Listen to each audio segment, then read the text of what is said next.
तो कैसे हो? आशा करती हूँ आप सब अच्छे हैं, मस्त हैं, लाइफ को अच्छे से एंजॉय कर रहे हो। आज की हमारी स्टोरी है एक लड़की को देखा तो ऐसा लगा। एपिसोड 1662 से लेकर 1663 तक। वीडियो पसंद आई तो प्लीज़ लाइक शेयर सब्सक्राइब और कमेंट करना ज़रूर। वीडियो बिना किसी देरी के स्टार्ट करते हैं। Video start. दूसरी तरफ लच्छो की दमयंती के गले लगी हुई थी और वहाँ से दमयंती से कहती है कि मासा अब मैं चलती हूँ और मुझे जाकर कुछ काम भी करना है। दमयंती कहती है लच्छो पहले मेरे गले लग जा। जल्दी से लच्छो उसके गले लगती है और वहाँ से चली जाती है।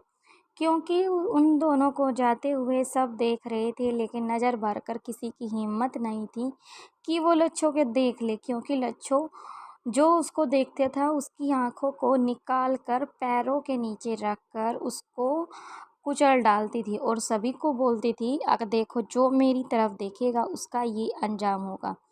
ये उसका अपना एक रुतबा और कहर था। जितनी भी दमयंती की सेना थी अधिकतर सभी लच्छों से काफ़ी डरते थे। दमयंती से भी उन्हें डर लगता था, लेकिन दमयंती ने किसी के साथ फेस टू फेस ऐसा कोई काम नहीं किया था जिसे उनके मन में और दिल और दिमाग में डर पैदा हो। लेकिन वैसे वो समझते थे कि अगर उन्होंने दमयंती का साथ नहीं दिया तो उसकी सज़ा एक ही होगी, मौत। लेकिन लच्छो का एक अलग से रुतबा था। लच्छो वहाँ से चली जाती है। दमयंती आराम से कुर्सी पर बैठ जाती है, अपने पैर पर चढ़ाकर आराम से बैठकर और एक लंबी सी लकड़ी जो कि उसमें सिगार लगाती है। सिगार लगाते हुए एक या दो घूंट ही लगाई थी और वो अपने मुंह से धुआं निकालती हैं। और उसके सामने मुकेश खड़ा था जो काफ़ी टाइम से उन दोनों के जाने का वेट कर रहा था। लच्छो के जाने के बाद मुकेश जल्दी से दमयंती के पास आता है और वहाँ पर हाथ जोड़कर सिर झुकाकर खड़ा हो जाता है। मासा की प्रणाम। हाँ मुकेश, क्या हुआ? मुकेश, कुछ नहीं मासा, बस मैं कुछ आपको बताना चाहता हूँ। दमयंती, क्या बताना चाहते हो? क्या मैंने जो काम तुम्हें दिया था वो काम हो गया है? तभी मुकेश कुछ कहता उससे पहले ही दमयंती कह देती है, मुझे लग रहा है कि तुम अपना काम नहीं करके आए। तभी मुकेश, हाँ मासा, मुझसे वो काम नहीं हुआ, लेकिन आपको कैसे पता चला कि मैंने वो काम नहीं किया? मासा कहने लगी कि मुझे ऐसे ही इस साम्राज्य की कुर्सी पर ऐसे नहीं बैठे। तुम जैसे लोगों के चेहरे और फेस को एक पल देख कर बता सकती हूँ कि बात चल क्या रही है और हो क्या रहा है। तभी उससे पूछती है कि तुमने जो काम मैंने तुम्हें दिया था वो काम तुमने क्यों नहीं किया?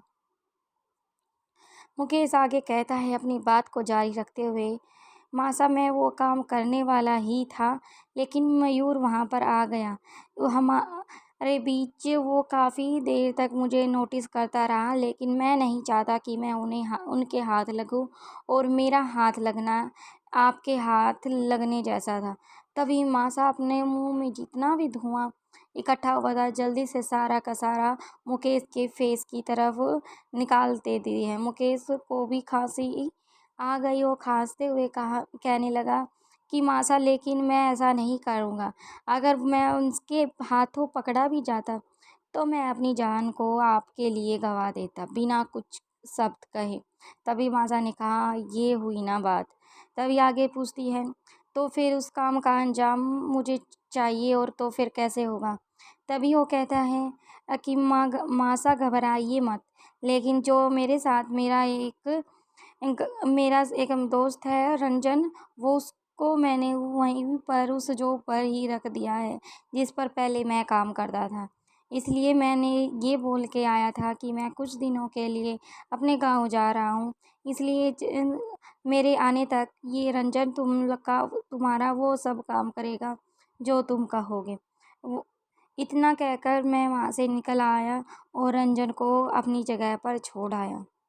तभी मासा कहती है, तुम्हारे आने के बाद क्या उन्हें उस पर डाउट नहीं होगा? तभी वो कहता है, ना मासा, ऐसा नहीं हो सकता, क्योंकि वो मेरे लिए ये सब ही काम करता है। किसी के घर जाकर नौकरी या फिर कुछ भी काम मिले वो काम करता है। जो मुझे इन्फॉर्मेशन वहाँ से चाहिए वो मेरे लिए इकट्ठा करता है। तब मासा आगे कहती है, अगर वो हाथ लग जाता है तो वो तुम्हारे और मेरे बारे में सब बता देगा। मुकेश, मासा ऐसा तो बिल्कुल भी नहीं हो सकता। क्योंकि मैं अपने पास जितने भी बंदों को काम पर रखता हूँ किसी को ये नहीं पता कि मैं किसी के लिए काम करता हूँ। उन सभी को ये पता है कि मैं जो भी काम करता हूँ सिर्फ अपने मतलब के लिए करता हूँ, अपने फ़ायदे के लिए करता हूँ। उन्हें किसी को थोड़ी सी भी बात की भनक नहीं है कि मासा मैं आपके लिए काम करता हूँ। तभी मासा कहती है, ये तो तुमने बहुत अच्छा किया। मैं यही तुमसे उम्मीद रखती थी और इच्छा भी मेरी यही थी कि तुम मुझे ऐसा ही कुछ उत्तर दोगे, इसलिए मैंने तुमसे पूछना बेहतर समझा। मुकेश आगे कहता है कि मासा जल्द से जल्द वो अपना काम कर देगा जो आपने मुझे सौंपा था, और मैं उसके आस पास ही रहूँगा ताकि मैं उससे जो भी इंफॉर्मेशन इकट्ठी होती है गुलेरिया हाउस की, मैं वो आप तक पहुंचा दूं। मासा, हाँ, मुझे उस जो हमने आकाश भेजा है उस आकाश, नकली आकाश की हर एक बात, हर छोटी से छोटी बात जो वो हम तक पहुंचाना चाहता है, वो हर एक बात तुम मुझे बताओगे, क्योंकि उसकी जो सिक्योरिटी है काफ़ी टाइट कर दी गई है मुझे जहाँ तक पता है। मुकेश, हाँ मासा, ऐसा ही कुछ समझो। जब मैं जा रहा था तो मैं किसी बहाने से आकाश के रूम तक जा चुका था, लेकिन तभी मयूर वहाँ से गुजरता है तो मैं जल्दी से, जो वहाँ पर छोटे छोटे पौधे लगे थे, मैं उनको ही सफाई करने बैठ गया। लेकिन मयूर ने मुझे कहा कि यहाँ जो गार्डनिंग है उनकी सफाई मुझे नहीं करनी है, यहाँ के लिए वो किसी और को हायर किया है। तभी मुझे वहाँ से निकलने के लिए बोल दिया था, इसलिए मैं जल्द बचते बचाते वहाँ से आ गया। मासा कहती है, चलो ठीक है, तुम जल्द से जल्द मुझे इन्फॉर्मेशन दो और जो तुम्हें काम सौंपा है वो काफ़ी अच्छे से या और बेहतर तरीके से करो। तभी वो कहती है, ठीक है, तुम जाओ। जल्दी से वो किसी के पास फ़ोन लगाती है और दूसरी तरफ से आवाज़ आती है कि मासा, इसकी तबीयत काफ़ी ख़राब हो गई है, तो अब हम क्या करें। जल्दी से मासा वहाँ से उठकर एक गलियारे से होती हुई एक बंद कमरे में चली जाती है। बाहर से बिल्कुल भले ही अंधेरा था, लेकिन अंदर एक छोटी सी रेड कलर की छोटी सी लाइट जली हुई थी, जिसमें साफ तरीके से साफ-साफ तो नहीं देखा जा सकता था, लेकिन देखा ज़रूर जा सकता था कि यहाँ पर कुछ है और कोई वस्तु है। प्रॉपर क्लियर किसी चीज़ को नहीं देख पा सकती थी और किसी की भी आँखें। उसने देखा कि एक व्यक्ति जो एक मंजे पर लेटा रखा था, उस पे काफ़ी जितनी भी ग्लूकोज़ वग़ैरह जितना भी द उसके ट्रीटमेंट के लिए वहाँ पर कुछ औरतें इकट्ठा हुई थी और उसके हाथ-पैर बाँधने की कोशिश कर रही थी। लेकिन जो आदमी वहाँ पर लेटा हुआ था, वो अपने पैरों को ज़ोर-ज़ोर से मार रहा था और उन औरतों के कंट्रोल से बाहर हो रहा था। तभी दमयंती आती है और वो जल्दी से उसके पैर को टाइट से पकड़ती है और उनसे बोलती है कि तुमने इसके पैर क्यों खोले। तभी वो औरतें कहती है कि मासा, बाद में बताएंगे, पहले आप जल्दी से पकड़ लेती है और जल्दी से वो उसको दोबारा से बांध देती है और उन औरतों को कहती हैं कि जो तुम्हें एक काम दिया है क्या तुम उसे भी अच्छे से नहीं कर सकती। तभी वो औरतें कहती है, मासा, हम बिल्कुल अच्छे से कर रहे थे, लेकिन पता नहीं कैसे इसको इतनी एनर्जी कहाँ से मिली जो कि इसने ये रस्सियाँ खोल दी बिना हाथ लगाए।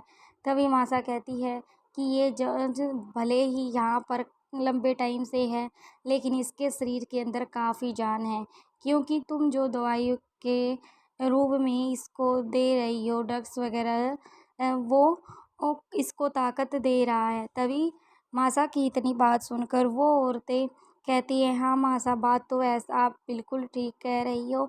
और उसके बाद मासा कहती है, इस पर प्रॉपर अपनी नज़रें बनाए रखो और ये बिल्कुल इसके हाथ पैरों को तो बिल्कुल मत खोलो। जब कुछ इसको फ्रेश या नहलाना वगैरह जो भी इसको बाथ स्पंज वगैरह देना है उस टाइम। वीडियो पसंद आए तो please like, share, subscribe, comment कर ज़रूर जाना। थैंक यू फ्रेंड्स, जल्द ही मिलते हैं न्यू वीडियो के साथ। अपना प्यार ऐसे ही बनाए रखना हमारे चैनल पर। Thank you.